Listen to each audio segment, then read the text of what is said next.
नमस्कार साथियों, ग्लोरियस पाठशाला में आप सभी का एक बार फिर से स्वागत है। तो आप आज देखने वाले हैं ज्योग्राफी में एपिसोड 3। हम लोग भूगोल पढ़ रहे थे और भूगोल में हम लोगों ने भौतिक भूगोल पढ़ना शुरू किया था, जिसमें हम लोग स्थल मंडल पे बात कर रहे हैं। कल मैंने आपको बताया था कि आज की क्लास में हम लोग स्थल मंडल पर चर्चा करेंगे। तो चलिए फिर देखते हैं। यानी आप क्या पढ़ रहे हैं? आप भौतिक भूगोल पढ़ रहे हैं और भौतिक भूगोल का जनक कौन है? और तो भौतिक भूगोल के जनक हैं कैलोडोनियस, और इसमें आप अध्ययन करते हैं किसका? स्थल मंडल, जल मंडल, इन सब का। ठीक है, यानी कि हम लोग भौतिक भूगोल में जलमंडल, वायुमंडल, स्थल मंडल और जैव मंडल के बारे में जो अध्ययन करने वाले हैं, उसमें से हम लोग स्थल मंडल पर चर्चा करें। अब भैया बात आती है, आखिरकार ये स्थल मंडल है कहाँ, कैसे पता चलेगा? तो ये छोटी सी बातें हैं, लगभग सब लोग जानते हैं। ये आपका ग्लोब है। ये क्या है? ग्लोब। सबसे पहले ग्लोब किसने बनाया? तो मार्टिन बेहम ने बनाया। Small model of earth, that is globe. भैया जो पृथ्वी है उसमें अपन लोगों को पता है 3 लेयर्स है। क्या है? 3 लेयर्स हैं।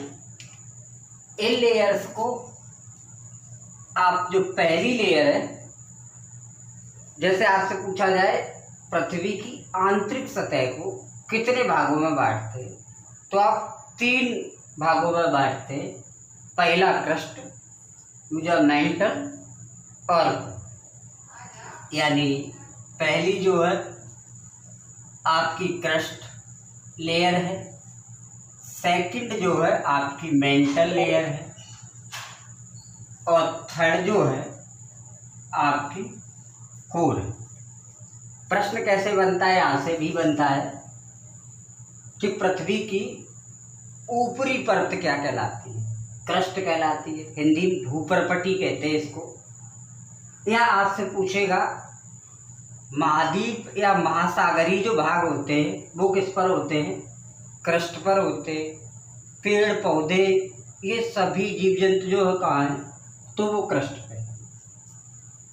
तो क्रस्ट, मेंटल और कोर।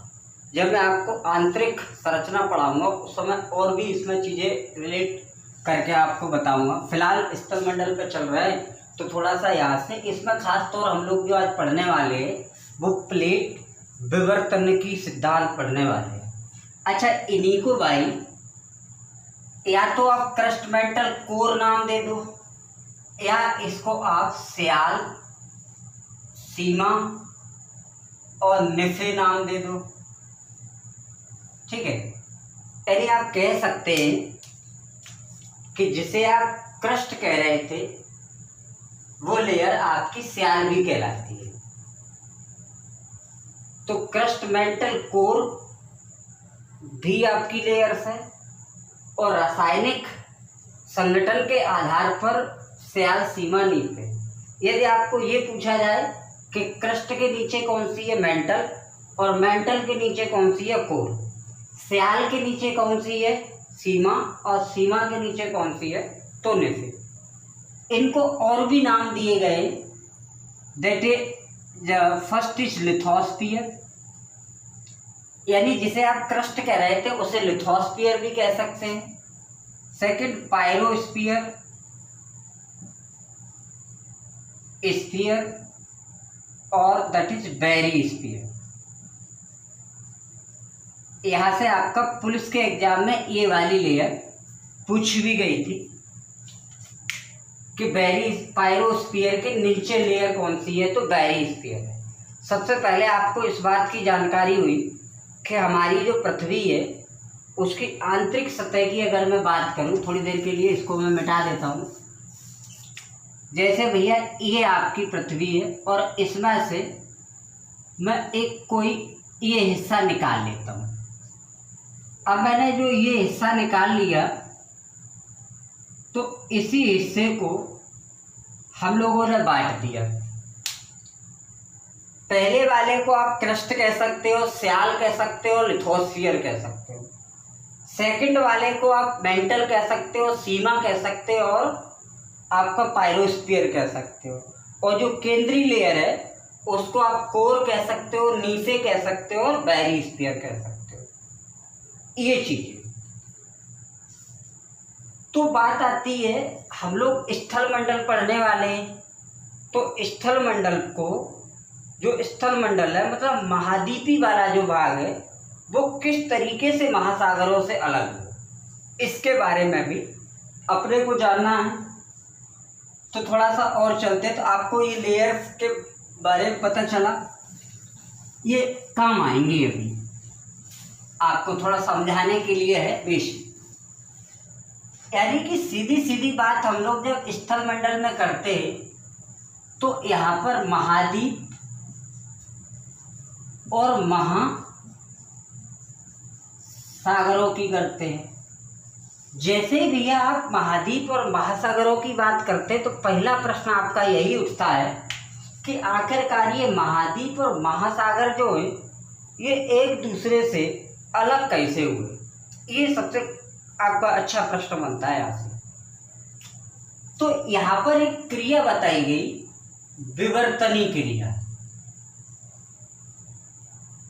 विवर्तनी निकी क्रिया, ठीक है। ये विवर्तनिकी क्रिया क्या थी? महाद्वीपों का महासागरों से अलग होना विवर्तनिकी क्रिया कहलाती है। क्या बोला एक बार? महाद्वीपों का महासागरों से अलग होना विवर्तनिकी प्रक्रिया कहलाती है। और ये जो प्रक्रिया होती है इसमें मुख्य भूमिका होती है किसकी? ये जो क्रिया होती है या मुख्य भूमिका इस क्रिया में जो होती है वो आपकी होती है प्लेटों की। यानी कि हम लोग इस मुद्दे पर पहुंचे कि महाद्वीप महासागर से अलग हुए विवर्तनिकी क्रिया द्वारा, और ये विवर्तनिकी क्रिया होने में मुख्य भूमिका है किसकी? प्लेटों की। आपने कई एक बार जब भूकंप वगैरह आते हैं तो चर्चे में ये वर्ड सुना होगा, प्लेट। तो हम लोग इसी से संबंधित पढ़ के चलेंगे। प्लेट विवर्तनिकी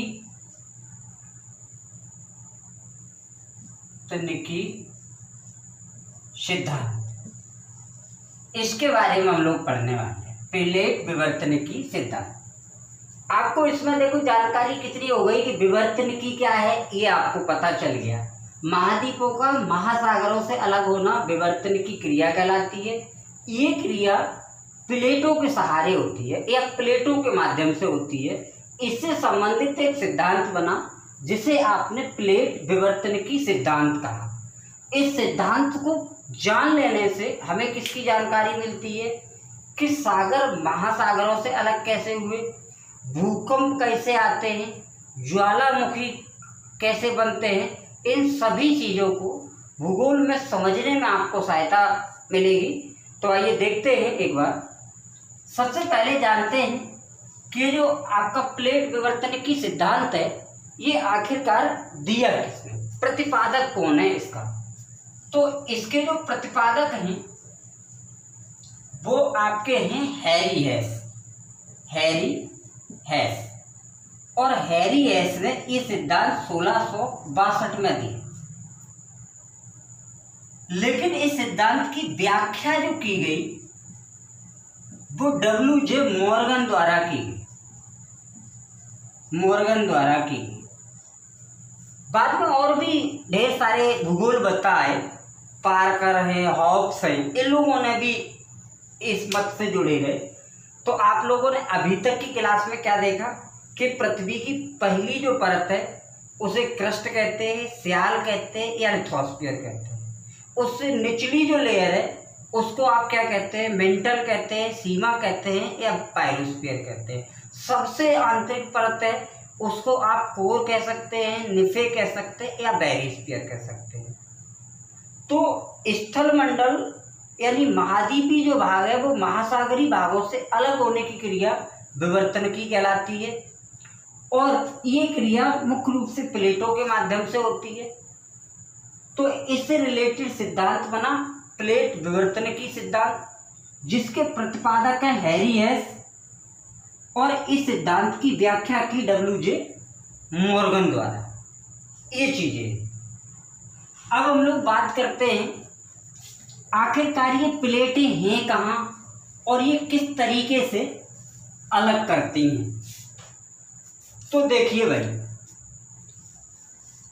जैसे ये आपकी पृथ्वी है। अच्छा, इसका मैंने एक ये हिस्सा निकाल लिया। इस हिस्से को हम लोग कुछ ऐसे करके बनाते, ऐसे करके आपको बताते।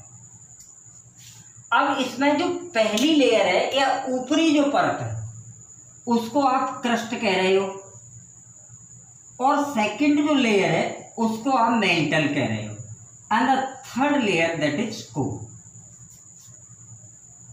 क्रस्ट, मेंटल, कोर या स्याल, सीमा, नीफे, लिथोस्फीयर, पायरोस्फीयर, बैरिस्फीयर। इतना ही नहीं, थोड़ा सा और डेप्थ चाहिए। आपको पता है जैसे जैसे हम लोग नीचे की ओर बढ़ते ताप बढ़ता है, घनत्व भी बढ़ता है, दाब भी बढ़ता है। और ऐसा नहीं है कहीं ताप कम है कहीं ज़्यादा है, कहीं दाब कम है कहीं ज़्यादा है। तो ये ताप का कम होना, दाब का कम ज़्यादा होना, ये इस बात पर डिपेंड कर रहा है कि कहीं ना कहीं घनत्व भी कम ज़्यादा है परतों का। तो इनको देखते हुए यानी डेंसिटी के आधार पर इन परतों को भी आपने अन्य परतों में बांट दिया। जैसे आपने देखा पहले वाली थी क्रस्ट, अब ये क्रस्ट दो भागों में बट गई। तो ये अब हो गई ऊपरी क्रस्ट और ये आपकी हो गई निचली क्रस्ट। भैया आप समझ पा रहे? पहले क्रस्ट, मेंटल, कोर थी, अब उनको हमने दो दो भागों में बांट दिया। पहला क्रस्ट मतलब ऊपरी क्रस्ट और निचली क्रस्ट। ऐसे ही ऊपरी मेटल और निचली मेटल ऐसे करके बांट दिया। ऐसे इसको भी ऊपरी कोर और निचली कोर करके आपने बांट दिया। ये चीजें हैं। अब ये जो नाम दिए गए इसको कह दिया कोनोरॉड, रॉयड, असंबद्धता, धता, ऐसे आपने कह दिया। इसको आपने कह दिया मोह असंबद्धता, इसको आपने कह दिया रैपेटी असंबद्धता, इसको आपने कह दिया गुटेनबर्ग असंबद्धता, इसको आपने कह दिया लेह मैन असंबद्धता। देखो भाई, अभी तक अपने को पता था कि क्रस्ट, मेंटल और कोर 3 लेयरें थी। आज आपको एक और बात पता चल गई। जिन भाइयों ने पढ़ा है बहुत सुंदर बात है, ऑफलाइन में जब भी मुझसे यदि आपने पढ़ा है तो निश्चित तौर पर मैंने आपको बताया हुआ है। तो क्या कहना चाह रहा था मैं कि क्रस्ट, मेंटल, कोर आपकी 3 लेयरें ऑलरेडी थी। घनत्व के आधार पे आपने इनको भी बांटा और उन्हें आपने क्या कह दिया, असंबद्धताएं कह दिया, जिसमें कोनोरॉड असंबद्धता, मोह असंबद्धता, रैपेटी असंबद्धता, गुटेनबर्ग असंबद्धता और लेहमैन असंबद्धता, ये चीजें थी। यदि आपसे पूछा जाए, जैसे मैं अभी यहाँ पर आपसे पूछता हूँ, ये आपकी लेयर्स है और इसमें आपने देखा कि ये क्रस्ट, मेंटल और कोर। तो अभी आपसे अगर मैं चर्चा करूं कि क्रस्ट, मेंटल और कोर में से तरल भाग कौन सा है, तो आप कहेंगे कि सर ये जो कोर वाला भाग है ये आपका तरल है। और आपका प्रश्न सही भी है। लेकिन अगर बात ये कर दी जाए कि कोर में से बताओ ऊपरी कोर तरल है या निचली कोर तरल है, ये भी एक प्रश्न बन के तैयार हो गया। आपसे पहला प्रश्न क्या था, क्रस्ट, मेंटल और कोर में से कौन सी जो लेयर है वो तरल अवस्था में, तो आपका जवाब कोर था और जो सत्य है।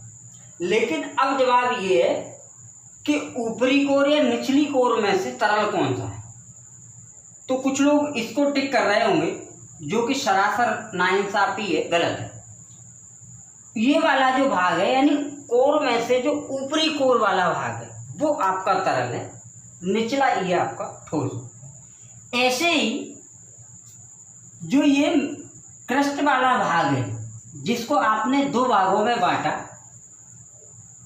तो जब आप जमीन से यानी यहां से 200 किलोमीटर नीचे की ओर जाएंगे तो ये वाला जो भाग है ये भी आपका तरल है एक तरीके से, ठीक है। इसमें भी लावा होता है, तो आप समझ सकते हैं यानी क्रस्ट से 200 किलोमीटर नीचे, समझ रहे हैं, यानी जहां हम लोग रह रहे हैं, जहां हमारे घर मकान है, वहां से अगर हम 200 किलोमीटर नीचे जा रहे हैं पृथ्वी में, अंतरिक्ष सतह में, तो आपको तरल पदार्थ मिलना स्टार्ट हो जाएगा। और इस क्षेत्र को आप लोग चाहें तो कोनोरॉड असमंजसता के रूप में जान सकते हैं। ये चीजें अब क्या होता है, थोड़ा सा आप समझने का प्रयास करिए। अच्छा टॉपिक है आपका। देखो साहब, मैं क्या समझाने का प्रयास कर रहा हूं, मैं ये कह रहा हूं कि ये पृथ्वी की 3 लेयरें हैं, क्रस्ट, मेंटल और कोर। उसमें से जो ये वाला हिस्सा है आपका क्रस्ट, मेंटल, कोर में अगर मैं देखूं तो ये वाला जो हिस्सा है यानी ऊपरी को क्रस्ट और निचले क्रस्ट के मध्य वाला जो हिस्सा है यानी सतह सीमा से 200 किलोमीटर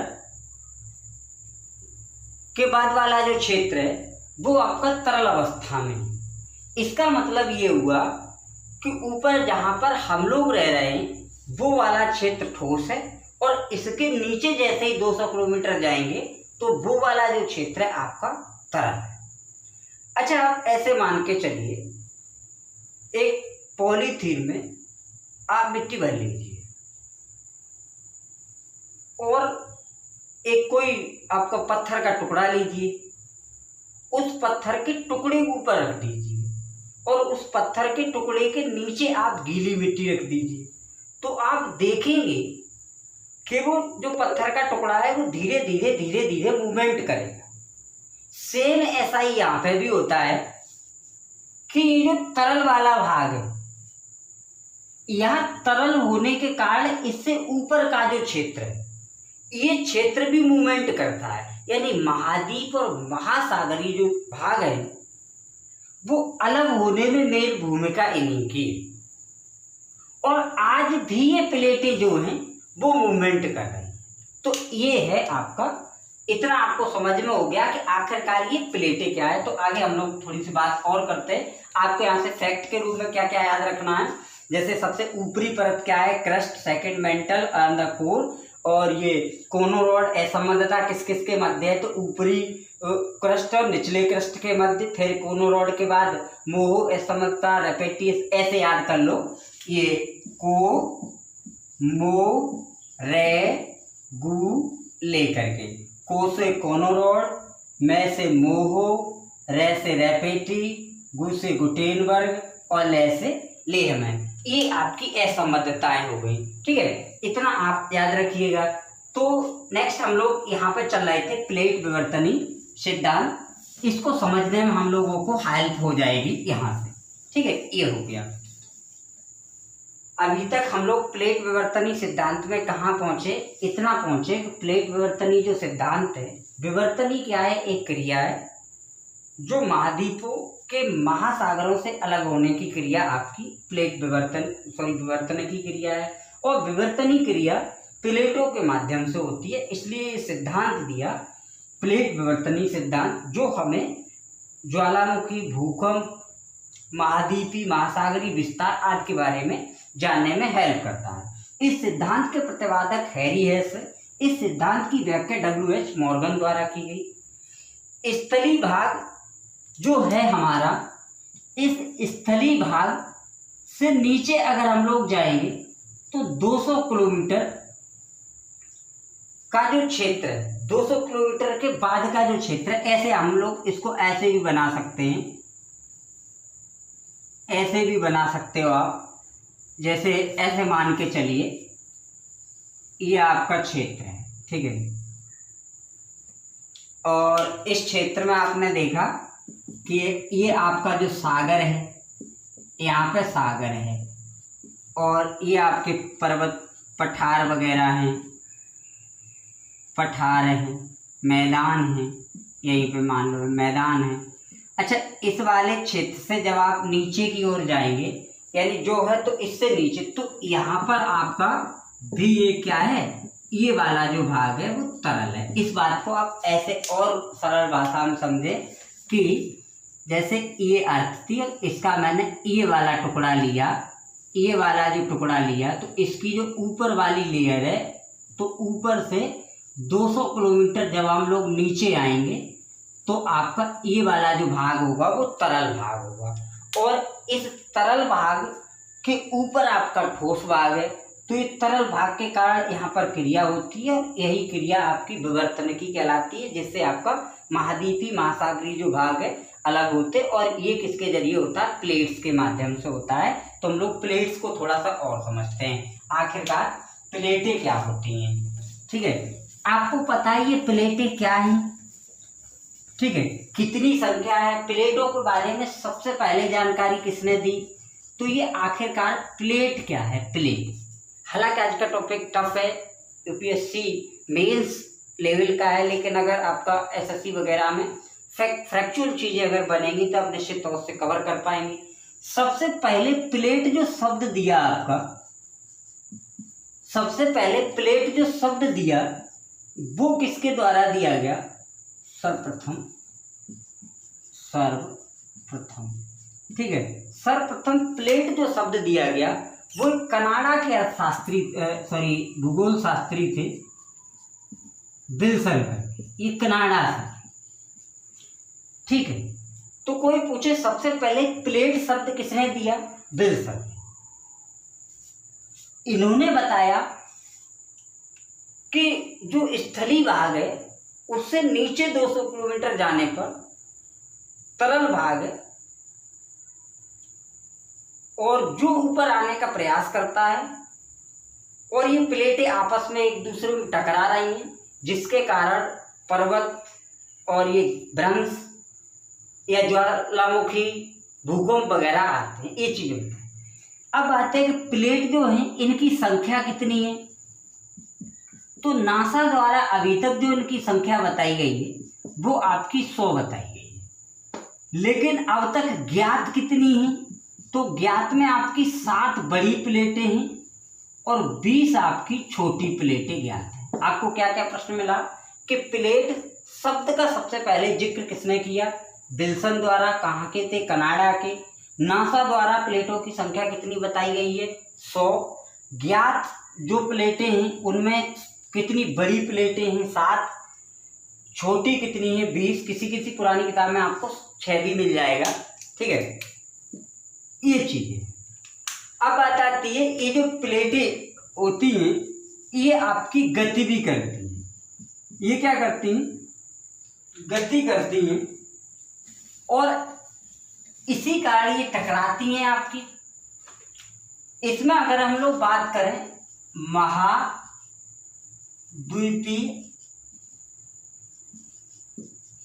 प्लेट की गति, महाद्वीपीय प्लेट की जो गति होती है वो 2 सेंटीमीटर पर ईयर की होती है, और महासागरीय प्लेट की गति कितनी होती है, सागरीय प्लेट की गति कितनी होती है, तो आपकी 5 सेंटीमीटर प्रति वर्ष की होती है। आपको क्या क्या पता चला, प्लेट शब्द सबसे पहले विल्सन द्वारा दिया गया, नासा द्वारा 100 प्लेटें बताई गई हैं। अब तक ज्ञात प्लेटों में 7 बड़ी हैं और 20 छोटी हैं। प्लेटों की जो गति होती है उनमें से महाद्वीपीय जो प्लेटें हैं वो 2 सेंटीमीटर प्रति ईयर्स के हिसाब से बढ़ती हैं। महासागरीय जो प्लेटें हैं वो 5 सेंटीमीटर प्रति ईयर्स के हिसाब से बढ़ती हैं। अब इन प्लेटों में कौन सी गति होती है वो हम लोग और जानेंगे। देखो, तो प्लेटों की अगर हम लोग गति की बात करें, प्लेटों की गति की अगर हम लोग बात करें तो प्लेटों में आपकी एक गति होती है अपसारी गति, अपसारी गति। ठीक है, पूरा आपने सिद्धांत क्या समझा? आप भौतिक भूगोल में स्थलमंडल पढ़ रहे थे। स्थलमंडल जब आपको समझ आया, आपने देखा कि जो पृथ्वी की सबसे ऊंची ऊपरी परत है, अर्थात हम लोग जहाँ पर रहते हैं, नदी नाले पर्वत पठार सागर महासागर ये सब कुछ जहाँ है वो आपका स्थलमंडल वाला भाग है। और इससे निचला जो जब हम 200 किलोमीटर नीचे जाएंगे वहाँ पे भी तरल भाग है। और ये स्थलमंडल जो महाद्वीपीय वाला भाग है वो महासागरीय भाग से अलग कैसे हो गया, तो इस बात को हम लोगों को ये इसमें समझ में आया। प्लेट विवर्तनीय सिद्धांत में अपन को क्या क्या याद रखना है? प्लेट विवर्तनीय सिद्धांत से हमको महाद्वीपीय महासागरीय विस्तार, ज्वालामुखी का बनना, भूकंप का आना, इन सब के बारे में जानकारी मिलती है।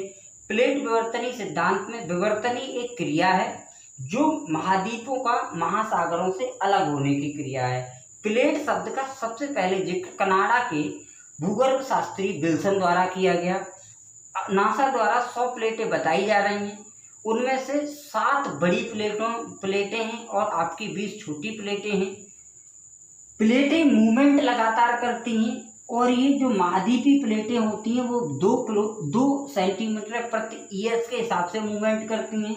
महासागरीय जो प्लेटें होती हैं वो 5 सेंटीमीटर प्रति ईयर्स के हिसाब से मूवमेंट करती हैं। अब जो अपसारी गति होती है वो कैसे होती है? तो देखो साहब, जैसे मान के चलिए भैया ये आपकी पृथ्वी है और यहाँ ये वाला हिस्सा था। अब पता चला यहाँ से एक प्लेट मान के चलो ये है और एक ये है, फिर आगे चल के ऐसे ये है, ऐसे है, मान कुछ कुल मिला के मैं ऐसे कहना चाहूँगा, जब दो प्लेटें एक दूसरे से दूर जा रही हों, जब 2 प्लेटें एक दूसरे से दूर जा रही हूँ तो इन प्लेटों को की जो गति है वो हम लोग कह देते हैं क्या कह देते हैं? इन प्लेटों की गति को आप कह देते हैं अपसारी गति। आपको समझ में आ रहा है? कोई अगर पूछे कि प्लेटें जब अपसारी गति करती हैं तो उनमें प्लेटों की दिशा कैसी होती है, तो विपरीत दिशा होती है। यानी जब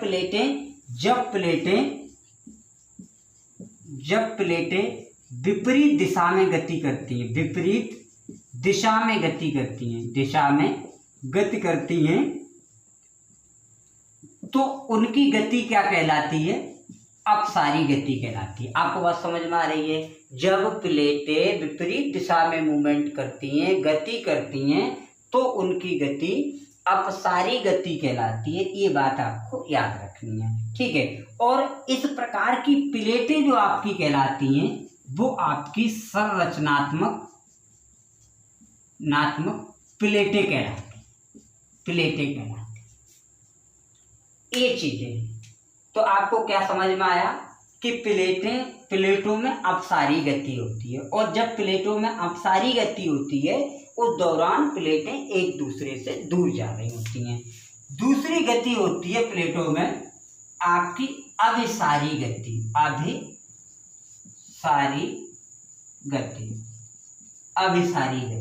ठीक है। अपसारी गति और अभिसारी गति, ठीक है। तो अभिसारी और अपसारी में क्या होता है भाई? तो अभिसारी और अपसारी में ये जो प्लेटों की जो गति होती है वो एक ही दिशा में होती है। प्लेटों की गति एक ही दिशा में होती है, ठीक है। यानी ऐसे कह सकते हैं, अपसारी मूवमेंट में प्लेटें एक दूसरे से दूर दूर जाती हैं और अभिसारी गति में प्लेटें पास पास आती हैं। ये इसमें क्या हो रहा है, इसमें आपका देख रहे हैं कि एक दूसरे के पास आती हैं। गाना नहीं सुना, पास जो आने लगे जरा जरा, ठीक है, दूर। चलिए साहब, तो प्लेटों की गति एक ही दिशा में होती है, अर्थात एक दूसरे की ओर गति करती है, एक दूसरे की ओर गति करती हैं, ऐसे आप समझिए। तो अगर आपसे पूछ ले कि निम्न में से कौन सी प्लेटों की गति में प्लेटें एक दूसरे की ओर बढ़ती हैं, तो अभिसारी गति में। और आपको पता है कि जब एक दूसरे की ओर बढ़ेंगी, एक जैसे एक प्लेट इधर से आ रही थी और एक प्लेट इधर से आ रही थी, और ये एक दूसरे में भैया जब बढ़ेंगी तो किसी न किसी दिन मिल जाएंगी, पास पास आएंगी, मिलेंगी, आपस में ज़्यादा मिलेंगी। और आपको पता है आप दूर से आ रहे हैं तो आते वक्त तो प्यार है, लेकिन जब ज़्यादा मिल जाओगे फिर वो प्यार विनाश का कारण बन जाता है। तो इसलिए इनको विनाशकारी प्लेट भी कहते हैं। क्या कहते हैं? विनाशकारी प्लेट भी कहते हैं। दूर दूर जा रहे हैं, ये संरचनात्मक प्लेट कहलाती है, और पास पास आना ये आपकी विनाशकारी प्लेट कहलाती है। इसके जरिए जब ये जैसे जाएंगी, दूर दूर जाएंगी, तो उसमें क्या होगा, ये वाला जो हिस्सा ये खाली रह जाएगा, इसमें से ये जो तरल वाला भाग होगा ये आपका ऊपर की ओर बढ़ेगा, तो ऐसे ज्वालामुखी वगैरह बन जाती है। इसमें क्या होगा, जिस प्लेट का वजन ज़्यादा होगा, घनत्व ज़्यादा होगा, वो प्लेट दूसरी को दबा लेगी। अब जैसे इधर से एक प्लेट गई और इस वाले ने इसको क्या कर लिया, दबा लिया, इस वाली को दबा लिया, तो इसमें क्या होगा, फिर ये वाली प्लेट, अब नीचे तो तरल पदार्थ है, आप बात थोड़ा सा समझिए साहब। यहाँ पे मैं आपको मिटा के बताता हूँ। जैसे ऐसे मानो ये आपका, यहाँ पर आप जानने की कोशिश कर रहे हैं कि ऊपर से 200 किलोमीटर नीचे की जब ओर आए तो आपको यहाँ तरल भाग मिला। अब प्लेट में एक में आपने देखा कि एक ये प्लेट इधर जा रही है और एक इधर जा रही है, और इसके नीचे आपका तरल पदार्थ लावा मैग्मा भरा हुआ है। जैसे ये दूर दूर जाएगी तो यहाँ पर स्पेस जो होगा वो आपका खाली हो जाएगा, और यहाँ से ये तरल पदार्थ निकल के ऐसे करके आपका लावा वगैरह यानी ज्वालामुखी बना लेगा, ज्वालामुखी बना लेगा। कंडीशन दूसरी क्या आई, तो यानी अपसारी में आपका ज्वालामुखी बन जाते हैं। एक प्लेट इधर से, इसमें भैया दूर दूर जा रही थी और इसमें क्या हुआ, एक ही तरफ आ रही। एक समय ऐसा हुआ कि ये प्लेटें, एक जो भारी प्लेट थी उसने इसको दबा लिया, इसने इसको क्या किया, दबा लिया। अच्छा, नीचे आपका तरल पदार्थ भरा हुआ है, तो ये जो तरल पदार्थ है वो इसको गला देगा। धीरे धीरे जब ये गला देगा तो यहाँ से फिर ये पदार्थ आपका ऊपर आना स्टार्ट हो जाएगा। तो ये चीज़ है, मतलब एक तरीके से एक प्लेट दूसरी प्लेट को दबा रही है, और उसके बाद लावा उसका क्या कर रहा है, मैग्मा उसका क्या कर रहा है, विनाश कर रहा है। तो ये आपकी विनाशकारी तरंगें, विनाशकारी प्लेटें हैं। इस तो आपने प्लेटों की दो गतियां पढ़ी, एक अपसारी और एक अभिसारी। एक और मूवमेंट है संरक्षी, संरक्षी प्लेट करके कह सकते हैं आप, संरक्षी प्लेट, संरक्षी प्लेट। तो ये संरक्षी प्लेटें क्या हैं, देखो इसमें आपने देखा कि एक में तो दूर दूर जा रही थी, एक में पास पास आ रही थी, और एक में जो मूवमेंट है वो आपका एक दूसरे के अपोजिट है, यानी इसमें एक दूसरे को घिसती हैं, ठीक है, जैसे रगड़ती हैं। ये एक प्लेट है, एक ये, और ऐसे ऐसे ऐसे ऐसे रगड़ेंगी। तो जब भी ये एक दूसरे को रगड़ती हैं तो उस दौरान आपका आता है भूकंप। हो। ये चीज़ें आपने क्या देखा, प्लेट विवर्तनी सिद्धांत जो है उसमें आपने जो प्लेट वाला कॉन्सेप्ट पूरा जाना। जैसे प्लेट सबसे पहले विल्सन ने दिया, 100 प्लेटें हैं, मतलब नासा द्वारा 7 बड़ी हैं 20 छोटी हैं। और आपको जो प्लेटों का जो मूवमेंट है वो अपसारी है, अपसारी में दूर दूर बढ़ती हैं, अपसारी में पास पास आती हैं, संरक्षी में एक दूसरे को रगड़ती हैं। तो ये चीज़ें कल की क्लास में हम लोग जाने। गर्मी बहुत ज़्यादा हो रही है और आप लोग पूरा वीडियो देखा करिए, शेयर कर दिया करिए, कमेंट 1-2 कर दिया करिए कैसा आपको लग रहा है, सब्सक्राइब कर लो, लाइक वगैरह कर दिया करो। वैसे मैं रोज़ नहीं कहता हूँ, आपके लिए इतनी गर्मी में भी मैं पढ़ा रहा होता हूँ। तो ये जो चीज़ें भाई, तो इसमें हम लोगों ने अपसारी में दूर दूर जा रही थी और अभिसारी में पास पास आ रही थी, संरक्षी में एक दूसरे को रगड़ रही थी।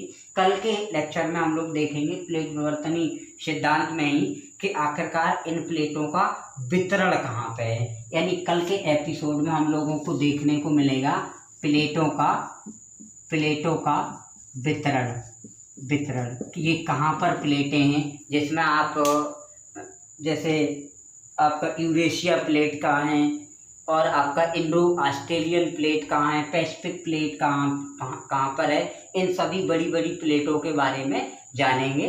तो कल की क्लास के लिए आप बिल्कुल तत्पर रहिए, जिसमें आज आपको ये पढ़ाया प्लेट है क्या, प्लेटों की मूवमेंट कितनी होती है, प्लेटें मूवमेंट करती कैसे हैं और इनके मूवमेंट करने से क्या होता है कि ऊपर वाला जो स्थल खंड है वो साफ भी अलग अलग होता चला जा रहा है। जैसे महाद्वीप है वो एक दूसरे से दूर होते चले जा रहे हैं या एक दूसरे के पास होते चले जा रहे हैं, ये हो रहा है।